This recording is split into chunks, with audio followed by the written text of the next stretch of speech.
Donald Trump is being mocked by the entire internet this morning because he used his press releases to scream into the void like an absolute maniac. And so we all know he's banned from Twitter, he's banned from Facebook, he's banned from pretty much every major social media. And so he's been reduced to using his press secretary, Liz Harrington, to tweet for him. And so she tweeted out this 3-word statement, all in caps, the way you scream on the internet, saying, "Bullies never fight." There's no context here, none given by Trump himself, nor by Harrington. Even journalists like Maggie Haberman, who spent years covering Trump and they still cover Trump, know Trump better than any of us, is like, I think maybe this has something to do with Andrew Cuomo and the Cuomo resignation and all of that, but she doesn't know. No one knows what this is. It's the senile screaming, the cognitive decline, dementia screaming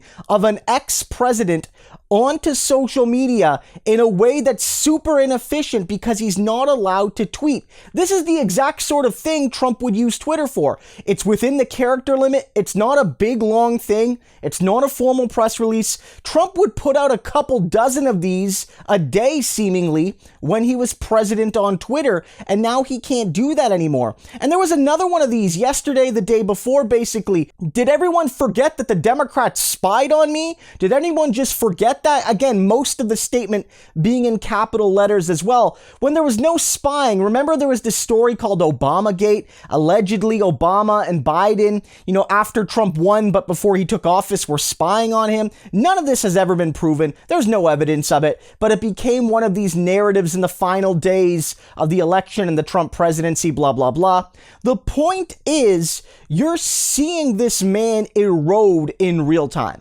You're seeing this man erode absolutely before our eyes. And while there's no video of him literally screaming here, this is very much Trump screaming in text form on the internet. It's absolutely embarrassing. It's humiliating is what it is. And it shows, again, a man that misses social media. Again, he misses Twitter. He misses it more than being president. And it shows how he doesn't have this traditional access to mass information, and how he doesn't have access to any of the things that gave him that dopamine rush when he was still president, and even before, when he was just some celebrity who got a lot of likes and retweets on Twitter and other social media platforms. And so this is part of the desperation. He doesn't have anything to go on. He doesn't have any policy accomplishments happening right now. The Republican Party passed a bipartisan bill with the Democrats against his wishes. And, none of his election challenges are going everywhere. He's getting sued in Scotland potentially over his golf courses being fraudulent. Every day it's awful news, and so all he can do is scream into the void. But again, as I've noted, none of this means Donald Trump isn't dangerous. What it does mean is that he is getting more and more unhinged, and the people around him are less willing or less able, or both, to actually reel him in. That the people that are still around Donald Trump right now are the absolute cultists, because many of the other people left Trump either because they knew he was crazy and didn't want to associate, or to cover their own behinds, which is why Don Jr. is more important to Donald Trump than ever, and the smarter Trumps like Ivanka, to protect herself, have gone away. Right? So you're seeing Trump get worse and worse and worse, and he becomes more and more unhinged, and that's more and more dangerous for American society.